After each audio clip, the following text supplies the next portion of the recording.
DocHub allows you to import files directly from Gmail and then seamlessly create reply emails with signed or edited documents. To get started, install the DocHub Gmail add-on from Google Workspace Marketplace.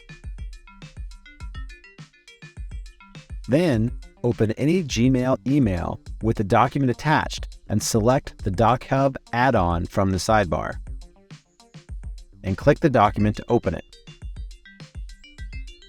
Make edits, annotations, or sign the document as needed. From the sidebar in your Gmail, you can see every DocHub file that was recently updated. Click any document to check its details straight from your inbox or view it in DocHub. You can also search for DocHub documents directly from your Gmail inbox.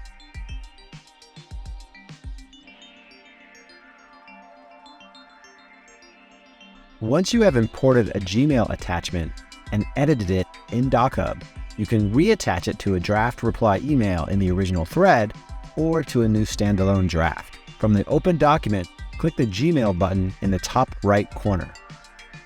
By selecting Open Email Thread, you can attach this document in Gmail as a draft or to an email response.